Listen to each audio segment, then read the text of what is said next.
Welcome back to the Barrel Talk Podcast. We are back with another episode. NBA free agency, we're a couple days in. At this point, there's still a lot of names still on the block, but so much to talk about. Some waves, some signings, some trades. A lot to talk about free agency-wise. Let's get right into it. I have a full list of players right in front of me who have been signed, and then we'll get into some players that have been traded, and then we'll get into some players that haven't been signed and some fits that I like for them based on some moves that have already happened in free agency. But starting off with Kyrie Irving, I'm on Spot Track. None of these are exactly in order, I think, but starting out with Kyrie Irving, Dallas, he opts out and then opts back into a 3-year, $119 million deal for 39, pretty much $40 million a year.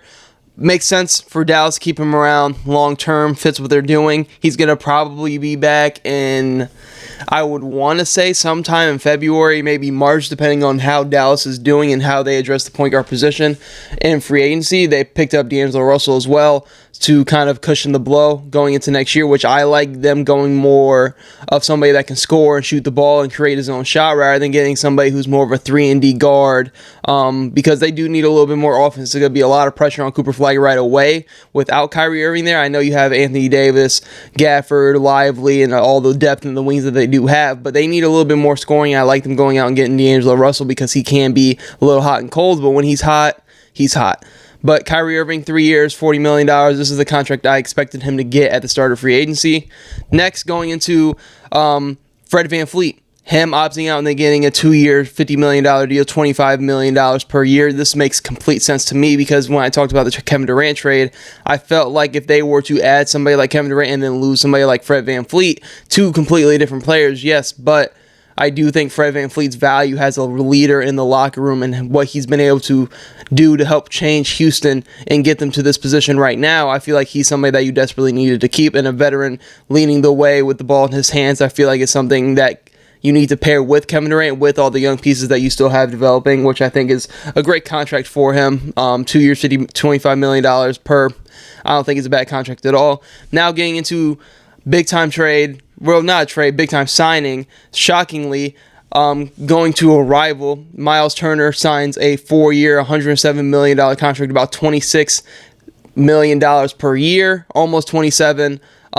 This was shocking. If you're a Pacers fan, I would be pissed because looking at this, you were pretty much a Tyrese Haliburton injury away from really competing and winning Game 7 of the NBA Finals and winning a championship and bringing it to Indiana. But since the Tyrese Haliburton injury has happened, it seems like this franchise really, and they've been known to, just went completely cheap. Didn't want to bring back Miles Turner, somebody who's been there for an entire decade. And looking at a weak Eastern Conference without Tyrese Haliburton, I know it's a tough blow, but on a deep team where you have TJ McConnell, Andrew Nembhard, and you would have brought back Miles Turner, like you could have still been a competent team out east, but now if you're an Indiana Pacers fan, I don't know how you're living with yourself. You have Tyrese Haliburton's injury, your owners are cheap and refuse to pay any sort of tax at all, so you let Miles Turner go to a rival after being with you for 10 years. If you're an Indiana Pacers fan, I am so sorry because this is just honestly a disgrace because they don't want to pay any tax and they think this is the wash you're going into next year anyways in a weak Eastern Conference when you are already one of the deepest teams in the NBA. You have Pascal Siakam. If you would have brought back Miles Turner, you could have added a little bit more scoring to kind of cushion the blow of the Tyrese Haliburton situation. But you don't, and you decide to not pay Miles Turner and go into this kind of gap year now because you didn't want to pay a little bit of tax for a guy that's been there plus a decade. And looking at this, from what the contract he got for a caliber of player he is, stretch 5 that can space the floor and protect the rim. Obviously not the greatest rebounder in the world, but he's a stretch 5 that can protect the rim, and you're pairing him up with your rival and pairing him up with Giannis Antetokounmpo. I know the Bucks have a lot of their own things going on as well, and the only reason they were able to get this trade done or this signing done was because they waived Damian Lillard and stretched that contract out 5 years, so I think it's about $22 million per the next 5 years. We'll talk about the Bucks eventually, but going in from the Pacers side of things, I think this is very poor on their part. Very poor on their part. This is a big reason why you get to this level in a smaller market. I think you have to go all in. You have to pay your guys. You have to do all the right things to make yourselves a better destination for free agents, because if Miles Turner was there 10 years and you decided not to pay them, like, What is that saying about your organization? I think this is a big-time fumble, big-time come-up for the Milwaukee Bucks. I know I don't really like the waiving Damian Lillard side of things, and who knows how Giannis is feeling about this. Reports are saying that he wasn't a part or on board with the waiving of Damian Lillard, but I will say the addition of Miles Turner is just a clear upgrade from what Brook Lopez was giving you over the past 2 years. Younger, I think shoots the ball better. Maybe not the best rebounder in the world, but that's what you have Giannis there for. How they're going to work off of each other is going to work really, really well, depending on what other moves the Bucks can make, because they really brought back a lot of their own guys, but we'll get into them down the line. Next, going into Fred VanVleet. Oh, skipping over Fred VanVleet, I already talked about that one. Santi Aldama signs a 3-year, $52 million deal back to the Memphis Grizzlies. Interesting because apparently there was rumors about him possibly being in some sort of sign and trade or him not coming back to the team. I'm glad they brought him back because he really fits what they want to do well. He's very versatile. He can play the 3, 4, or small ball 5 if needed in a pinch. And his floor spacing ability is something this team needs because this team really does still lack shooting. I know they brought in KCP in the Desmond Bane trade, but I'm interested to see what this Memphis Grizzlies team looks like going into next year because they got Cedric Howard out of the draft. You brought back Santi Aldama. You have KCP. Cole Anthony is apparently working on some sort of buyout. So looking at that, I really like this deal. I think $17.5 million for Santi Aldama, who's one of the more underrated players in the league. I think is a very good gift for the Memphis Grizzlies to bring him back because if they would have lost him and Desmond Bane, I would have really looked at this team from a floor spacing side of things like, man, how is that going to work out? And also on top of that, Jaren Jackson Jr. had surgery on his toe for turf toe, and they said he's probably going to miss the start of next year, which is kind of alarming because he just signed that big old contract, but he should probably end up being fine in the long run anyways. Next, going on to Nickeil Alexander-Walker, going to the Atlanta Hawks. Big time ad. He gets 4 years, $62 million, about $15.5 million per year. Really, really good contract for somebody that can really just be a versatile guard off your bench. He can play the 1, 2, 3 in a pinch. You can run lineups where you have maybe him, Dyson Daniels, if you have Trae Young on the bench, him, Dyson Daniels, Jalen Johnson running the helm, Shea. Like, everything the Atlanta Hawks have done this year in the offseason, phenomenal. When I make my winners and losers of this year's offseason, like, they're going to be getting one of the highest grades you can get because they've done everything right, in my opinion. They've took the swinging Kristaps Porzingis in a trade. They've added Nickeil Alexander-Walker. We'll get to Luke Kennard. We can hop into that right now. Getting him on a 1-year, $11 million deal from the Grizzlies, adding some more spacing and shooting around Trae Young. Now, I do look at this team as, can Shea take that jump? Because I think they need a little bit more just shot creation on the ball, because they did end up losing Karis LeVert. But everything they've done, they've put a real perfect team around Trae Young. And if they stay healthy in a weaker Eastern Conference next year with a lot of the injuries in the East, the Atlanta Hawks are a team that can really make a serious push, because I already think they've jumped a level, them and the Orlando Magic, in terms of teams and tiers in the Eastern Conference. So I love everything the Atlanta Hawks have done this offseason. I think they've really put themselves in a great position with, like I said, Nickeil Alexander-Walker, Luke Kennard, Kristaps Porzingis, all those additions. Maybe they add a more of a shot-creating player, maybe a wing or something later down the line in free agency or through another trade. But I think they are in a real prime position right now to really compete in the Eastern Conference going into next season. Next, we can talk about Duncan Robinson, who was involved in a sign and trade, or it was just a trade. I want to say yes, it was a trade. And they re-upped him for 3 years, $45 million. Shooters get paid in the NBA, especially shooters at his size, at 6'8", 6'9", at Duncan Robinson's size, going to Detroit. Very good ad for them, because I'm going to pair this up with Karis LeVert, who got signed to a 2-year, $28 million deal, almost $29 million. Really like what Detroit did. They were in a position where they could have made a bigger time move this offseason, but the Malik Beasley stuff with the allegations of the gambling and everything else like that kind of like really set this team into an interesting spot. Who knows if like all those will be resolved or not. But adding Duncan Robinson to kind of replace the shooting, adding Karis LeVert, somebody who can be another shot creator off your bench. You're going to get Jaden Ivey back going into next year, and this young core is going to progress another year. Kate Cunningham finally got some playoff experience, looked very, very good against the New York Knicks. So Duncan Robinson, Karis LeVert, in terms of free agent signings, love those fits because it fits exactly what they want to do. Who knows what ends up happening with Malik Beasley, but two underrated pickups I really like for the Detroit Pistons, and they're going to also add Jaden Ivey back next year on top of that as well. We'll see how he comes back off the injury. Now going into Dennis Schroeder, going from the Pistons to the Kings, 3 years, $44 million. A little bit much, $14 million a year, but the Kings desperately needed a guard, and Dennis Schroeder is somebody who can play defense, sit down on that end of the floor. Who knows what the Sacramento Kings are going to be next year? Obviously, they have a lot going on themselves. Are they going to trade DeRozan? Like, what are they doing with Sabonis still? Like, they're just in a world of hurt in the Western Conference because they don't have that top-end talent to really compete out there. But Dennis Schroeder, a little bit pricey of a contract. Like the ad, though, because they needed a point guard of his caliber that can really just knows how to play with stars, and Zach LaVine and DeMar DeRozan and Sabonis, and can sit down and guard. I really like his fit. A little bit much on the contract, though. Dorian Finney-Smith, he gets snagged from the LA Lakers, goes to the Houston Rockets, and the Houston Rockets, kind of like the Atlanta Hawks, are going to get a very, very high grade from me when I do offseason grades, and it has an entirety from the draft, free agency, everything in the offseason. So they are really big winners, and they put themselves in a really good position as the 2 seed last year to be an even better, more dangerous team with the addition of Dorian Finney-Smith. I'm interested to see, because they also just traded Cam Whitmore today to the Washington Wizards for 2 second-round picks, and I think that's a very good gift for Washington as well. Kind of a side note that just happened before I started recording. But I'm interested to see what other shot creation comes.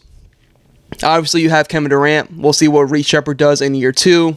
Sengun, let's see if he can take a jump. I'm glad they still have Jabari Smith Jr., but defensively with Amen, Finley Smith, Tari Eason, Jabari Smith Jr., like, defensively, they are going to still be able to get after it, and Kevin Durant isn't a slouch on defense either, especially putting him around other good defenders. I think is going to help him as well. But 4 years, $53 million a year. Interesting on that back half, 2 last years of that deal could get interesting depending on what kind of team this Houston Rockets team is.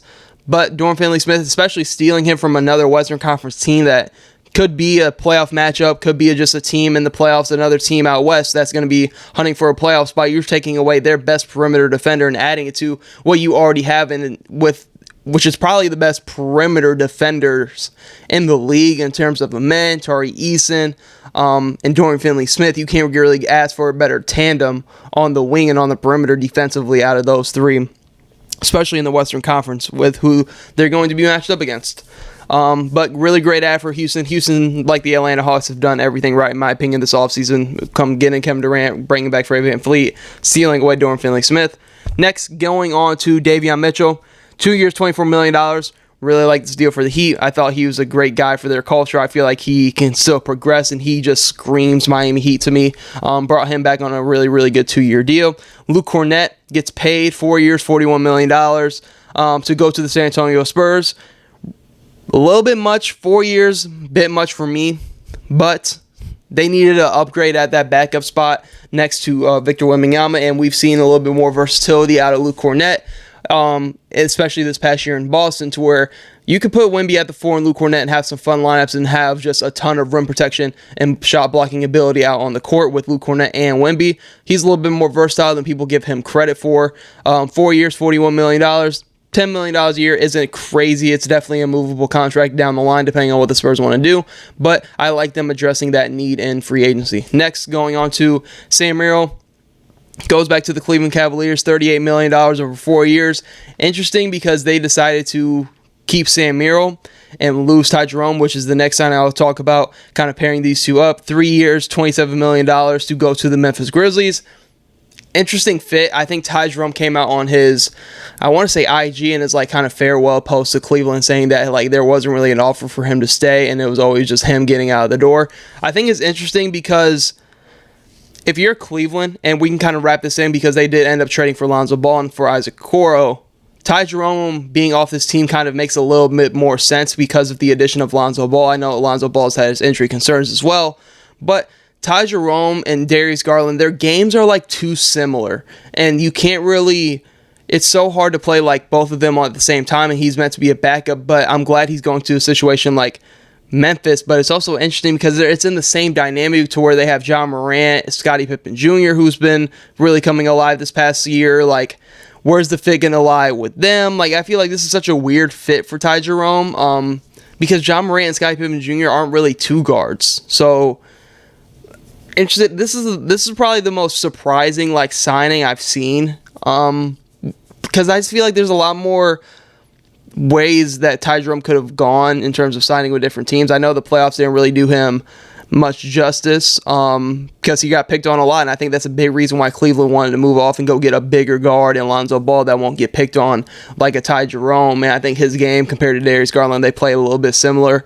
So looking at that, I think it's interesting, especially Memphis. I just don't really like that fit for Ty Jerome in Memphis because it's kind of like Cleveland, to where like you have John Morant, you're going to have KCP at your 2 probably, and then you have Scottie Pippen Jr. kind of playing that backup 1, backup 2, like interesting fit. Not a bad contract. He probably lost himself a lot of money in the playoffs, but who knows? I don't know. It just seems weird. Let me know what you guys think in the comments. Probably one of the best signings I've seen, Brook Lopez. When you're looking at the Clippers, the only time the LA Clippers were really struggling last year is when they didn't have Zubac on the floor because they didn't really have a solid backup center. Now you're adding Brook Lopez, who has another element to this team because he's of his ability to space the floor. And you're getting him. Yes, he's older. Yes, he's on the downward spiral of his career right now. Not really so much, but like in terms of Milwaukee, he's going from being a starting caliber big to being a backup caliber big. I think this is really going to help his numbers in a splits because you're asking him to give you, 15 to 22 minutes a night, backing up Ivica Zubac. And his floor spacing ability is just going to add another layer to this Clippers offense, pairing him up with Harden, Kawhi, more spacing on the court as well. And I just think those minutes without Zubac, because he was one of the best defenders and rim protectors in all basketball, now you're adding Brook Lopez, who can still provide you a good amount of rim protection and floor spacing for 2 years, $18 million. Very, very good ad for the Clippers. Very good ad, especially in the Western Conference, to where you kind of need to be a deeper team. They have still a ton of depth. And looking at the Clippers and what they're doing, I love what they're doing because they're giving this team like a 2-year window, essentially. And then in 2027, they're going to have a clean slate, a clean book to work and kind of reshape and reform this team for the future, which I like what they're doing as an organization and the direction they're going in. Brook Lopez, very good ad. One that breaks my heart, being a Warriors fan, Kevon Looney to the Pelicans on a 2-year, $16 million deal. Like them just getting a vet. Yves Messi, I think, can learn a lot from Kevon Looney. Kevon Looney is, if you've heard anything about Kevon Looney with the Warriors, just a proven professional. Really like this fit because he's a good rebounder. Interested about like the dynamic because him and Messi, that neither one of them can really space the floor. But Kevon Looney is a really, really good offensive rebounder. Proved that in Golden State. Maybe a change of scenery can kind of like give him a little bit more of a jolt.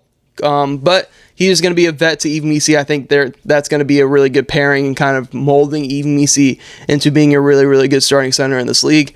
Next, going on to Trey Jones. He goes back to Chicago. 3 years, $24 million. Really good get. I think I always kind of had the idea of him staying, especially once they traded away Lonzo Ball to the Cleveland Cavaliers. Trey Mann, 3 years, $24 million. The same contract goes back to the Charlotte Hornets. Clint Capella, interesting deal because they paid Steven Adams and then you pay Clint Capella on top of it. 3 years, $21.5 million a year. Interesting. Thought they could have went elsewhere with this money. Like I said, I feel like Houston needs a little bit more of a shot creator maybe off that bench, but who knows? We'll see what happens with Reed Shepherd and his progression. But really interested because it felt like they could, if there's anything Houston did that I thought they could have went elsewhere on this offseason, I think it was this. Because you just paid Steven Adams. This makes me think that they're going to have some crazy big lineups. Like, there's going to be a lot of lines where I feel like you experiment with the men at the 1, Tari at the 2, Finney Smith at the 3, KD at the 4, maybe Jabari at the 5, or if you go super double big like they did against the Warriors, and you put Sengun at the 4, Steven Adams or Clint Capella at the 5, KD at the 3, a man at the 1, and then you want to go DFS at the 2. Like, there's a lot of different fun lineups that they can do, obviously, but I think they could have used this money elsewhere. Tyus Jones goes on a 1-year, $7 million deal to the Orlando Magic. Him, Desmond Bane, providing them a little bit more floor spacing out there in Orlando. Really like that pickup. Jake LaRavia, 2 years, $12 million to the LA Lakers. I think in an expanded role, Jake LaRavia can be really, really solid rotational piece that can space the floor. Gives you a little bit more offensively than somebody like Dorian Finney-Smith, but definitely not the defender of Dorian Finney-Smith's caliber right now. But the Lakers also went out and added DeAndre Ayton, so not mad at that at all. I think Jake LaRavia is a good floor spacing wing that can definitely play alongside Luka and LeBron. Now getting on to Zaire Williams. 2 years, $12 million to go back to Brooklyn. Same with Day'Ron Sharpe. Gershon Yabusele, very underrated picker for the New York Knicks. Apparently, the 76ers tried to lowball him, and then the Knicks came in, swooped him up. 2 years, $11 million deal. Love that for that depth in New York. D'Angelo Russell to the Dallas Mavericks. Kind of talked about that earlier. Nick Batum back to the LA Clippers. 2 years, $11 million. Kevin Porter Jr. goes back to the Milwaukee Bucks. 2 years, $11 million. Paul Reed stays in Detroit. Mo Wagner gets they declined the team option, brings him back on a 1 year, $5 million deal. He's coming off the ACL. Gary Trent Jr. goes back to the Bucks. Gary Harris goes to the Bucks. I feel like that's a really good ad for them. Some more just 3-and-D ability on the wing. Spencer Dinwiddie goes from Dallas to Charlotte. Now they have LaMelo, Trey Mann, Spencer Dinwiddie, Colin Sexton. I like what they're doing, but the guards are confusing me a bit. Like, are they possibly looking at a LaMelo Ball trade? Who knows? Hard to tell. But going in, Spencer Dinwiddie, they got a lot of guards, but I really like Charlotte's offseason this as well. Getting into some other, Tim Hardaway Jr., we can kind of start this going on with Denver and how aggressive they've been. Love the Michael Porter Jr. Cam Johnson swap. That freed up some money for them. 2032 first. You eat it. You live with it. You're living in the Nikola Jokic era right now. So looking at that, I really like what everything Denver has done. Bringing in Cam Johnson, bringing in Tim Hardaway Jr., getting the ability to bring back Bruce Brown. You bring in Jonas Valanciunas, which is an interesting situation. Apparently, it just came out before I started recording that they're still doing the trade with the Sacramento Kings, and they're going to try to do what they can to keep Jonas on the Denver Nuggets because he could go play overseas. But if they bring him back, best backup big Jokic just had in this era. Bring in Tim Hardaway Jr. for some floor spacing. Bring in Bruce Brown, who's worked in the system before. And Cam Johnson is just a more versatile offensive player than Michael Porter Jr. So really like that ad, and everything Denver has done this year I think is phenomenal. I put them up there with the Hawks, the Orlando Magic, the Houston Rockets in terms of the best offseason so far, because the Denver Nuggets took a 180. They were trying to play within the margins last year, but now they have really bought into this team and realized we can still win a championship with this core, but we needed to spend the money to add some more depth to this team. The Denver Nuggets have been a phenomenal team this offseason. Larry Nance Jr. goes back to the Cavs, a 1 year, $3 million deal. Really like that. Taurean Prince back to the Milwaukee Bucks. Like I said, Bruce Brown Jr. already talked about that. Back to the Denver Nuggets. Underrated one that I really like is Luka Garza to the Boston Celtics. They're in an interesting position to where under Joe Mazzulla, I think Luka Garza's ability to space the floor and just be a guy offensively at that 5 spot is going to be very interesting. I think they're going to be able to fully unlock what is in Luka Garza. And I think it is a solid rotational big in this league because he is so skilled on the offensive end in Boston and kind of this gap year without Tatum. Really like what they're doing out there. But that is really all in terms of signings. Another one was the DeAndre Ayton signing. Obviously, he ends up going to the LA Lakers and gets bought out by the Portland Trail Blazers. Big time ad for the Lakers. Interested though, because I would have really liked this a lot more if they were able to keep Dorian Finney-Smith. I'm interested to see how this Lakers defense is going in like next year. But DeAndre Ayton, last time he was paired up with a really true playmaking guard and Luka Doncic, it was Chris Paul in Phoenix, and he was having some of the best years of his career. I think he can still get back to that. I can see him averaging easily 18 to 20 a night, pairing him up with LeBron and Luka. Really like his ability to just finish up around the basket. Obviously, you question the effort. That's kind of been a big-time thing, but he was in Portland, and they were never really trying to win. And he kind of got thrown away out of Phoenix due to the whole Monty Williams situation and everything else like that. So I'm going to give him the benefit of the doubt, pairing him up with a playmaking guard in Luka Doncic and LeBron James and Austin Reeves. I think DeAndre Ayton is in store for a fantastic year. I could see numbers of really 18 to 20, maybe even more, plus double-digit rebounds a night. Pairing him up with LeBron, Luka, and Austin Reeves. Really like that pickup for the LA Lakers. Now getting into some available free agents and where I think they could go next in free agency. Malcolm Brogdon, I really like him with the Suns. They still need a guard over there, somebody that can play next to Devin Booker and Jalen Green. Apparently, a lot of talks and everything going on about possible Bradley Beal buyout. They just saw it go down with Damian Lillard. Could happen in Phoenix. I don't know. It's so interesting. It's so interesting because of how many years they would stretch it out.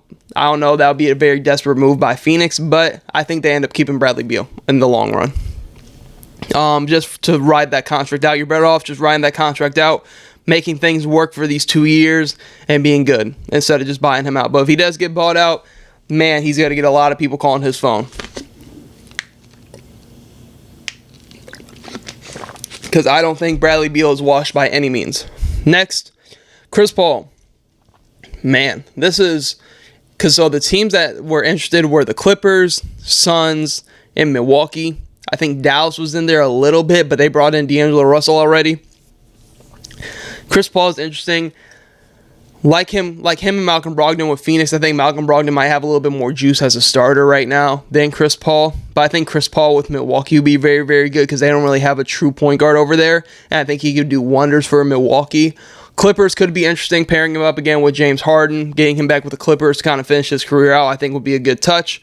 So wouldn't be mad at that either. Al Horford, it seems like he's going to sign with Golden State at any time now. It seems like every day the teams get closer and closer to making that happen. He would be a great add for the Warriors, but they need to do more.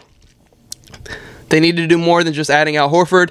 Interested to see what they do after they add Al Horford because it seems like that's the tipping domino they're waiting on to possibly move something forward on a Jonathan Kuminga sign and trade, which we'll talk about him now. Only teams that have really been interested is like Chicago, Miami, Sacramento, and Washington. But I think they're waiting on the Al Horford addition before they go any other direction with Jonathan Kuminga.